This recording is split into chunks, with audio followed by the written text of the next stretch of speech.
Welcome back to Master Guitar on Synth Saturday. Today we're going to be talking about something a little unusual. Now I know you're looking at this and thinking I'm playing my Odyssey, but really what I'm playing is I'm playing this beast over here. This little monster right here is the Behringer K2, and it is incredibly hard to tame. It has a huge dynamic range.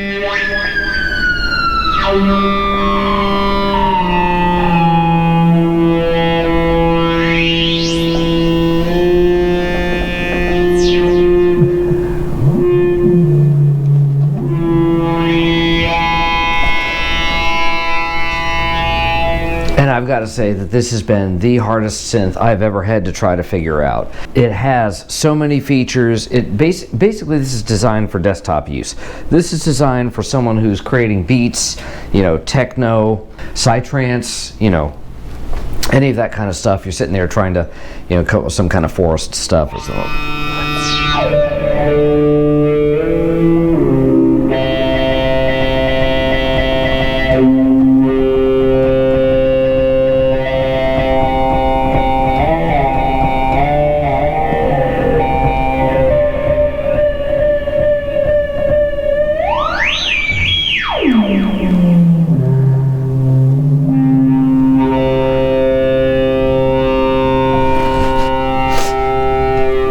Now, so basically what you have is you have here this is VCO1, this is VCO2. You've got kind of a range of oscillator settings.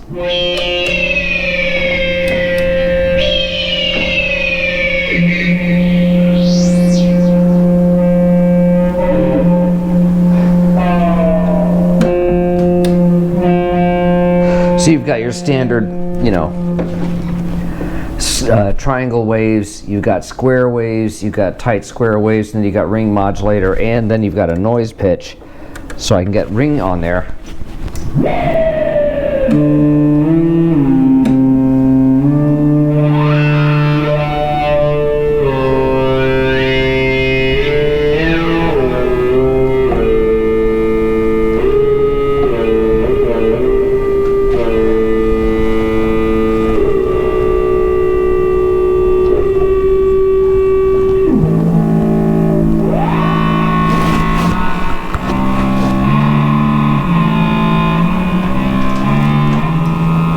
So, easiest way to explain this is that this thing it has peaks to the oscillator, how much it will oscillate.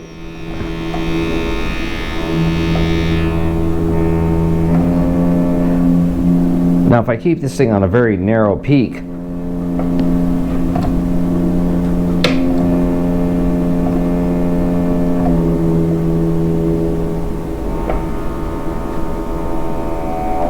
it becomes a little easier to tame.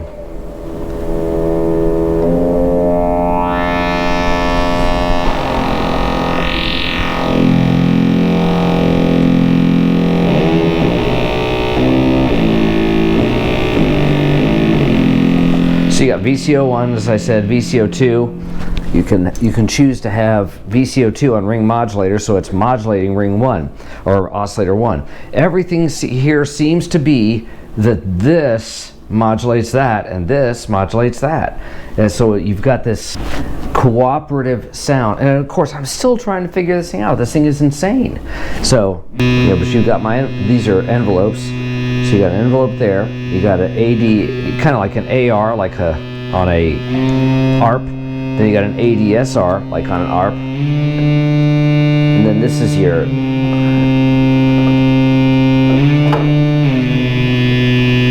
says this is your modulator generator, which I'm not sure I understand what that is yet, because the Behringer one comes with almost no documentation.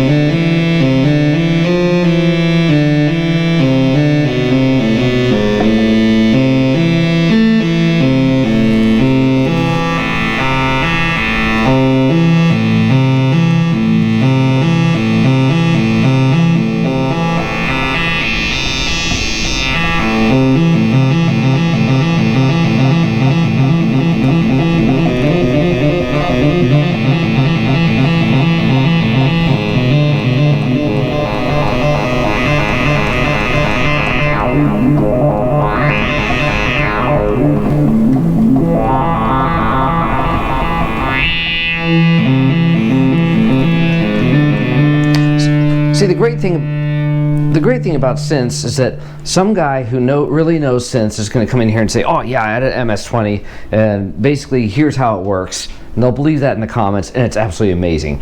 Keyboard players are definitely not as competitive as guitar players. There's obviously not as many keyboard players go around for a job as there is guitar players, so.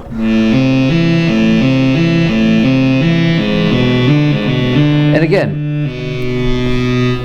you're hearing nothing out of my Odyssey. I'm just using it as a MIDI controller for the K2.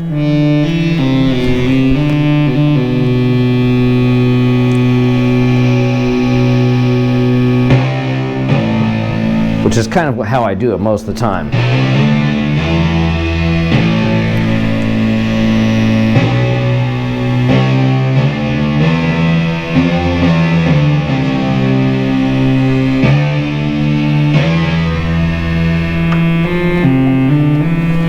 So channel, I think I've explained this before, but on my Behringer Xenix mixer, I have channel 4 set to my Odyssey, and I have channel 7/8 set to the K2. So if I just want the Odyssey without having the K2, I just turn 8 down and 4 up.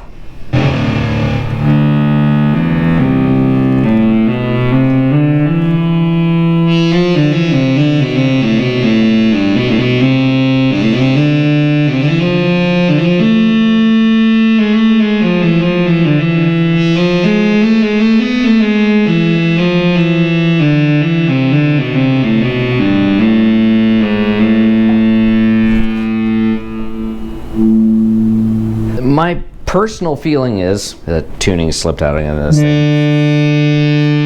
which it's prone to do. So you just go over here to the master tune and kind of.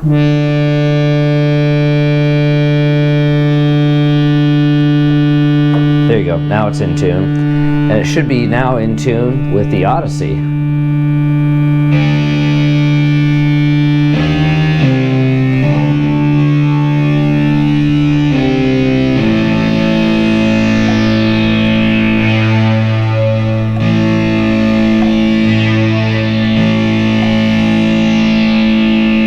Yeah, I have no idea how much I wanted all this stuff when I was a kid. You know, there was, of course, nothing like the deep mind up here, you know.